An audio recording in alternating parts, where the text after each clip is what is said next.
Komputer merupakan sebuah teknologi yang hampir digunakan dalam segala bidang pekerjaan. Contohnya seperti bidang pendidikan, kedokteran, pertahanan, dan masih banyak lagi. Namun, bagaimana sih sejarah dari komputer itu sendiri? Dalam perkembangannya, komputer sendiri memiliki 5 generasi yang berbeda. Dimulai pada tahun 1940, komputer bernama Z3 berhasil diciptakan oleh seorang ilmuwan Jerman bernama Konrad Zuse.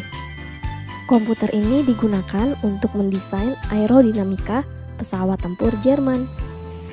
Namun sayang, komputer tersebut hancur akibat serangan bom sekutu. Beralih ke pihak sekutu, pada tahun 1943, sebuah komputer bernama Colossus berhasil diciptakan oleh Tommy Flowers. Komputer besar ini dapat meretas strategi perang Jerman hanya dalam hitungan jam. Colossus juga dipercaya telah membawa kemenangan sekutu pada Perang Dunia Kedua oleh sejumlah ilmuwan.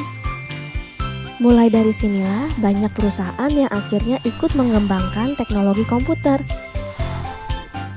Hingga akhirnya memasuki generasi kedua, di mana vacuum tube dalam komputer mulai tergantikan dengan transistor.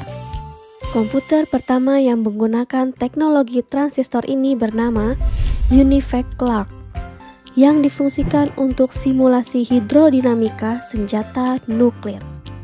Namun seiring berjalannya waktu, peneliti menemukan kelemahan dari transistor yang dapat merusak komponen dalam komputer.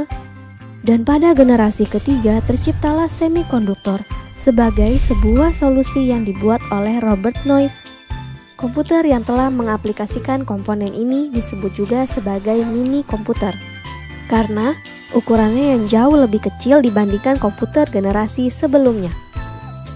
Tidak berhenti di situ saja, pada generasi keempat ilmuwan terus mengembangkan komputer, hingga terciptalah sebuah komponen yang bernama Very Large Scale Integration atau VLSI, yang di dalamnya terdapat ratusan transistor. Komponen tersebut digunakan pada komputer sehingga membuat komputer lebih mudah diproduksi karena tidak melibatkan banyak komponen. Selain itu, harga komputer juga menjadi lebih terjangkau. Turunnya harga komputer yang drastis berhasil membuat penjualan komputer meningkat sangat pesat dari tahun ke tahun.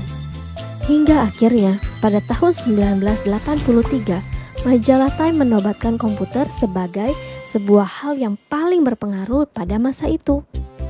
Memasuki generasi kelima, perkembangan komputer masih terus berlanjut. Hebatnya lagi, sekarang para ilmuwan sedang mencoba mengembangkan komputer yang dapat memiliki pikiran layaknya manusia. Dan mungkin komputer-komputer dalam film fiksi pun bisa terrealisasi dalam kehidupan kita nantinya. Itulah sejarah dari perkembangan komputer. Semoga informasi tadi bermanfaat ya. Sampai jumpa.